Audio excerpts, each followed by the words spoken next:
जय हिंद दोस्तों, नमस्कार। मार्क्स ऑफ यूट्यूब चैनल में आपका हार्दिक स्वागत है।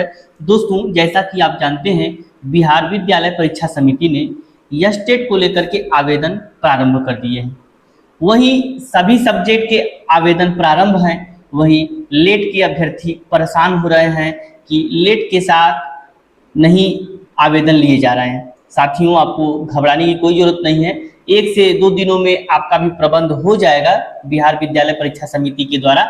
दोस्तों, अभी जो यस्टेट का आयोजन हो रहा है उसमें विभिन्न डॉक्यूमेंट्स की मांग की जा रही है और अपलोड किए जा रहे हैं। क्या क्या अपलोड किए जाने हैं और कौन से डॉक्यूमेंट्स नहीं हैं, तो हमें क्या करना चाहिए, इत्यादि बिंदुओं को मैं एक एक करके बताऊंगा। उससे पहले यदि आप हमारे चैनल पर नए हैं तो हमारे चैनल को सब्सक्राइब कर दीजिए, ऐसे अपने दोस्तों को शेयर कर दीजिए। दोस्तों, जैसा कि आप जानते हैं, विगत वर्षों की भांति जो इस वर्ष यस्टेट का आयोजन हुआ है उसमें भी विभिन्न डॉक्यूमेंट अपलोड कराए जा रहे हैं। आप जानते हैं कि हाई स्कूल, इंटरमीडिएट, स्नातक, बीएड, एमए इत्यादि को अपलोड कराया जा रहा है। बहुत से अभ्यर्थी ऐसे भी हैं जिनके हाई स्कूल के मार्कशीट और प्रमाण पत्र अलग अलग होते हैं। तो जिनके अलग अलग हैं वो मार्कशीट के सेक्शन में मार्कशीट को कक्षा 10 वाला अपलोड करेंगे और सर्टिफिकेट के सेक्शन में सर्टिफिकेट अपलोड करेंगे। जिन अभ्यर्थियों के मार्कशीट एवं सर्टिफिकेट एक ही में अंकित हैं, वे अभ्यर्थी दोनों ऑप्शंस में एक ही डॉक्यूमेंट अपलोड करेंगे, यानी मार्कशीट सब सर्टिफिकेट पहले में और दूसरे में भी। इंटरमीडिएट में जाएंगे तो आपको इंटरमीडिएट का अंक पत्र वहीं प्रमाण पत्र अपलोड करने के लिए कहा जाएगा। तो अंक पत्र वाले में आप अंक पत्र वाले में आप अंक पत्र अपलोड करिएगा, वहीं प्रमाण पत्र वाले में आप प्रमाण पत्र अपलोड करिएगा।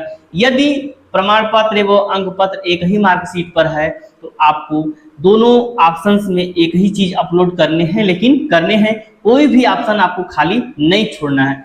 आप अगर जाएंगे स्नातक में तो बहुत से साथियों का स्नातक का प्रथम वर्ष, द्वितीय वर्ष, तृतीय वर्ष 3 वर्ष के मार्कशीट हैं, तो उनको संकोच होता है कि किस वर्ष की मार्कशीट को अपलोड करें। तो सबसे पहले मैं बता देना चाहूँगा, स्नातक चाहे आपका बीए हो चाहे आपका बीएससी हो, यदि किसी भी स्ट्रीम से आपका हो तो आपको स्नातक के अंतिम वर्ष के मार्कशीट को अपलोड करने होते हैं।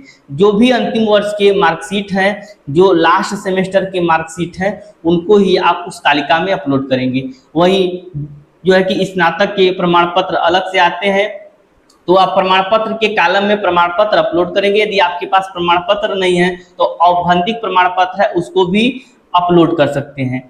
यदि वो भी नहीं है तो आप मार्कशीट को अपलोड दोनों सेक्शन में कर सकते हैं, कोई दिक्कतें आगे नहीं होंगी। बहुत से साथियों का यह भी कमेंट्स है कि सर, हमको जो ऑनलाइन मार्कशीट है वो तो हमारे पास है, परंतु हार्ड कॉपी अभी स्कूल में नहीं आया है, तो क्या हम फॉर्म नहीं भर पाएंगे? दोस्तों, ऐसा नहीं है। यदि आपके पास ऑनलाइन या ऑफलाइन जो भी मार्कशीट है, आप उनको लगा करके आप एग्जाम दीजिए। कोई भी कंफ्यूजन यह मत पालिए कि हमारे पास ऑनलाइन मार्कशीट है, ऑफलाइन वाली नहीं है, हार्ड कॉपी नहीं है तो हम फॉर्म नहीं भर पाएंगे, ऐसा कुछ नहीं है। आपके पास जो भी डॉक्यूमेंट है उनको लोड करके आप फॉर्म को फिलअप करिए। अगर आप जाएंगे बीएड वाले डिग्री में तो बहुत सारे बीएड वाले डिग्री ऐसे साथी हैं जिनके पास डिग्री नहीं है, मार्कशीट तो आ गई है, तो मार्कशीट के कॉलम में मार्कशीट अपलोड करेंगे, वही डिग्री के कॉलम में वह अगर औपबंधिक प्रमाण पत्र है तो वह लोड कर देंगे। अगर औपबंधिक प्रमाण पत्र भी नहीं है तो दोनों सेक्शन में मार्कशीट अपलोड कर देंगे, कोई दिक्कतें नहीं है। लास्ट सेमेस्टर की मार्कशीट को अपलोड करना है।